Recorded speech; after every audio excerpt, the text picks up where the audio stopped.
petits hobbits, j'espère que vous allez bien. Je vous retrouve aujourd'hui dans ce nouveau décor. Je suis ravie pour vous faire un petit haul puisque j'ai acheté pas mal de livres sur Vinted. Voilà, je me suis dit que ça pouvait être un peu sympa de faire un petit haul. Donc vous voyez, j'ai acheté beaucoup de livres. Alors, je vais les remettre là pour l'instant. Je vais vous les présenter dans le désordre complet, mais c'est pas grave. Donc j'ai acheté...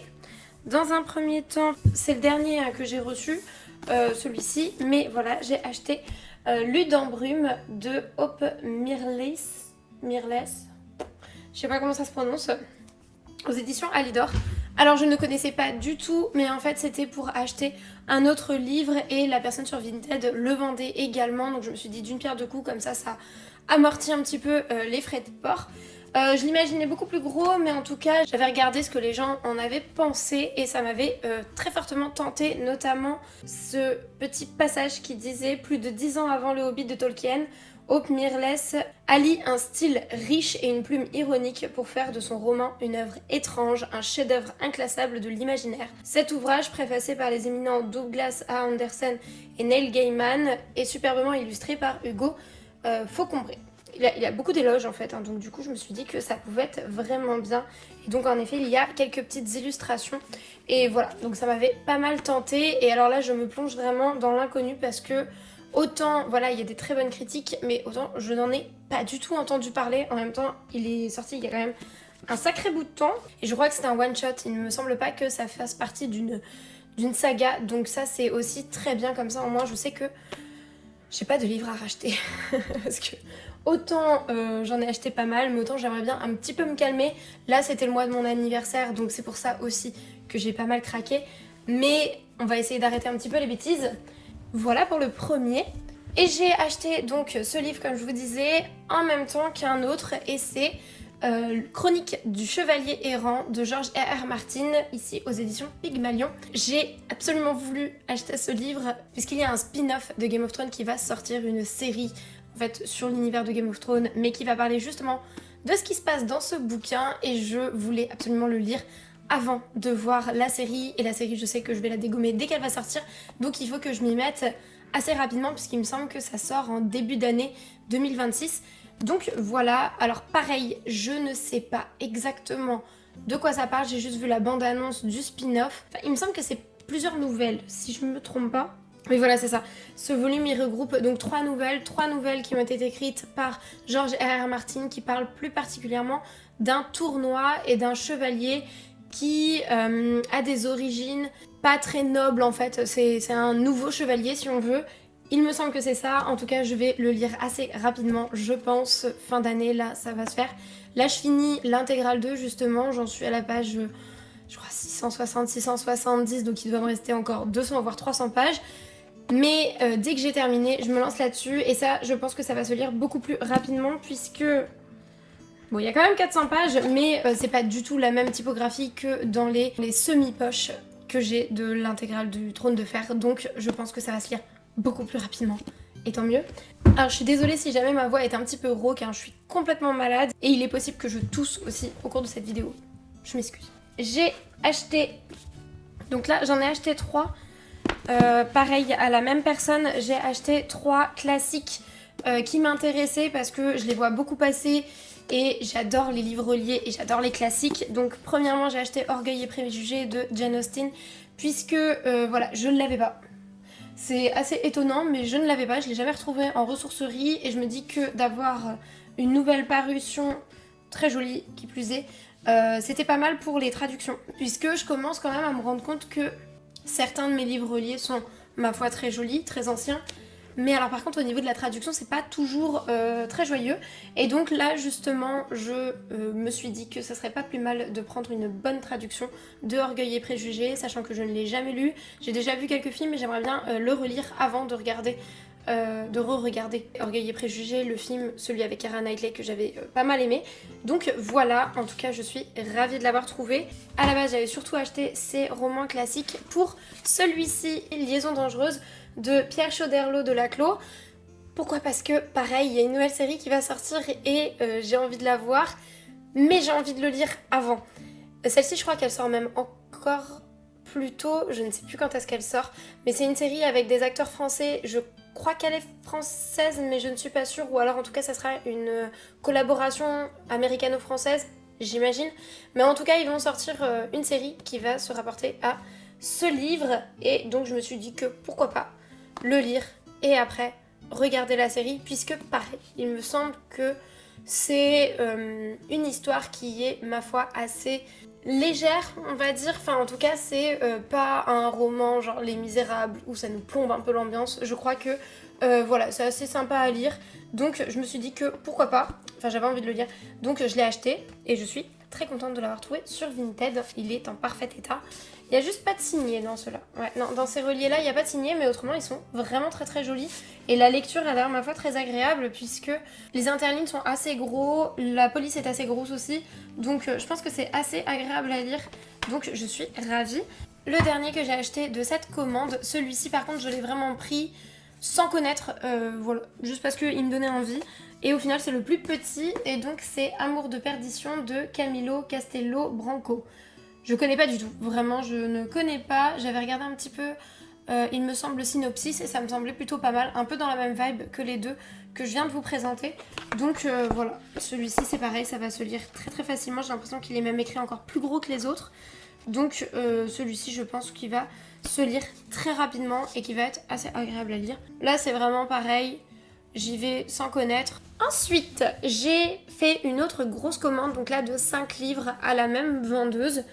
Celui que j'ai acheté, on va dire, pour un peu compléter ce panier, pas parce que vraiment je le cherchais précisément, mais encore une fois pour amortir les frais de port, c'est Stuart Turton, Les 7 morts d'Evelyn Hardcastle. J'en ai pas mal entendu parler.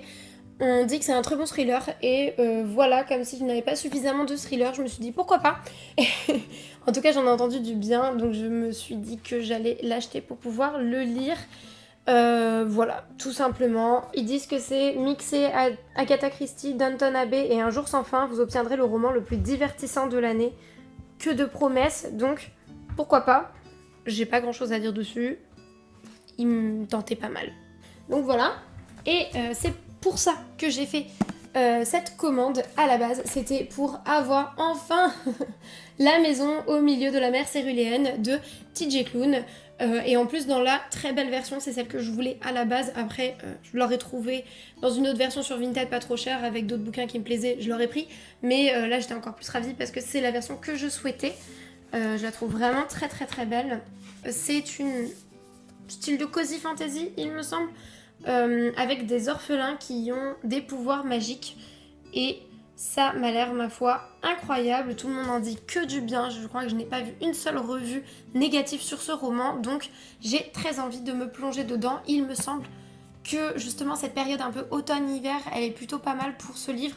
Faudrait que je me renseigne, mais je crois qu'on est pas mal dans l'ambiance un petit peu, voilà, un petit peu magique, tout ça. Donc pourquoi pas le lire là très prochainement. Après, je suis en train de dire que tous les livres que j'ai achetés, il faut que je les lise prochainement. Je suis foutue, hein, sachant que j'en ai plein d'autres à lire. C'est terrible. Je suis ravie, n'empêche, de ma bibliothèque. Comme ça, je peux voir mes livres. Et en même temps, je les vois tellement que je suis là. Oh, faut que je lise celui-là. Bah non, il faut que je lise celui-là. Ah oui, mais celui-là, il est prioritaire. Et du coup, je me mets des nœuds dans la tête. C'est comme Netflix, en fait. Je passe autant de temps à regarder ma bibliothèque et à me dire quel est le prochain que aller lire. Dans la même idée, j'ai acheté, donc de la même vendeuse, hein, Dans la vie des pantins de TJ Klune.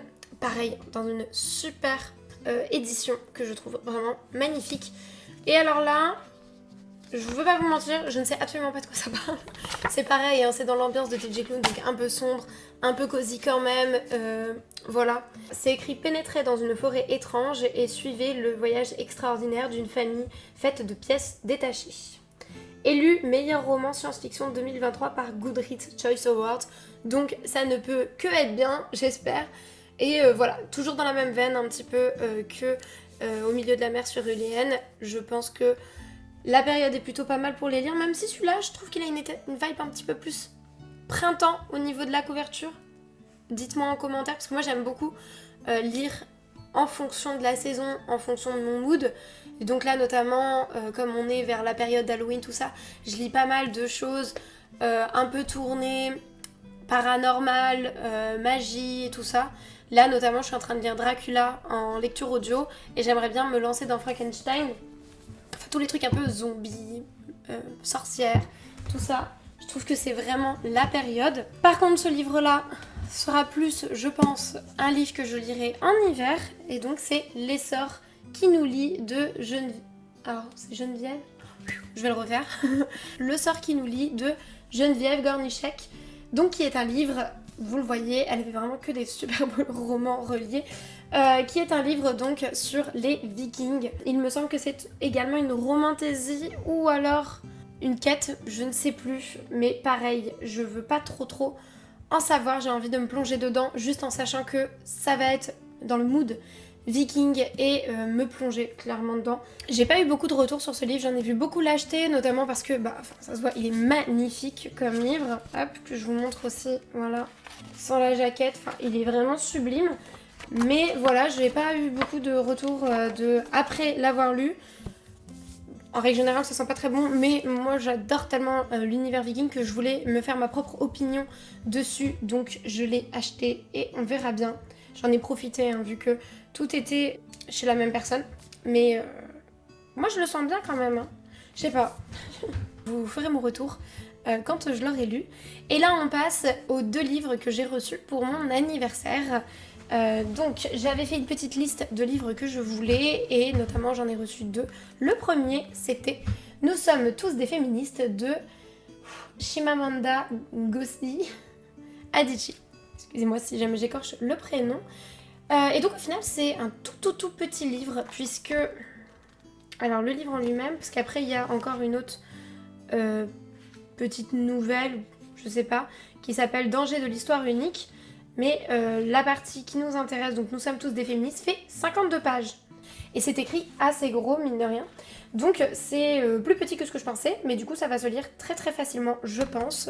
Et j'ai hâte de le lire puisque j'en ai entendu pareil beaucoup de bien. J'espère en tout cas que ça va être une bonne lecture. Là j'ai aussi envie de me relire quelques œuvres de non-fiction. J'ai beaucoup de projets, hein. Il va falloir que je me calme. Mais celui-ci en tout cas va se lire tellement facilement que ça va se faire assez rapidement, je pense. Et le dernier que j'ai demandé pour mon anniversaire, j'ai failli dire à Noël, mais c'est pas pour l'instant Noël. Le dernier que j'ai demandé pour mon anniversaire, c'était L'ombre des dieux de John Gwynne. Donc c'est le premier tome de la Confrérie du sang. Ce livre-là m'interpelle beaucoup puisque j'en ai entendu tellement de bien que je veux absolument le lire. Après, la seule problématique, c'est que c'est une saga, encore une fois, donc il y a encore des livres qu'il va falloir que j'achète. Ça, c'est le revers de la médaille. Je ne sais pas combien il y a de tomes dans cette saga, mais voilà.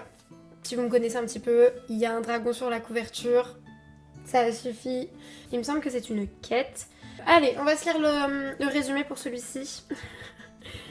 Donc, après une guerre dévastatrice ayant mené à leur extinction, les dieux ont laissé derrière eux une plaine dévastée, Vigrid. Que ce soit à l'ombre de la chaîne des montagnes constituée des os d'un ancien dieu ou dans leur port abrité au fond des fjords, les humains survivent aux incursions des Vaesen, de terrifiants monstres vivant de l'autre côté de l'unique passé... Passe. Excusez-moi, mais je vois pas très bien ici. Passe séparant leurs terres. Au milieu du conflit de pouvoir entre les différents Jarls, une menace semble émerger alors que les enlèvements d'enfants se multiplient. Bon, il y a encore plein d'autres choses à lire, mais je vais m'arrêter là. Donc dans ce livre, c'est pareil, nous allons suivre un univers très nordique, très viking, mais en plus, avec des dragons. Il m'en fallait pas plus. Donc voilà, ça m'intéressait vraiment beaucoup et je suis trop contente de l'avoir eu pour mon anniversaire. Donc voilà. Ouf, donc j'ai été rapide, mais c'est terminé. Donc j'ai fini de vous présenter tous mes bouquins que j'ai reçus ce mois-ci. C'est déjà pas mal quand même. Je suis ravie et j'ai hâte de tous les lire. Par contre, maintenant ma pile à lire, c'est quelque chose. J'ai vraiment beaucoup trop de livres à lire. Mais bon, écoutez, je risque pas de m'ennuyer, c'est le bon côté. J'espère que cette vidéo vous aura plu. N'hésitez pas à la liker, la commenter et à partager. Et je vous retrouve très prochainement pour une prochaine vidéo. Ciao les hobbits!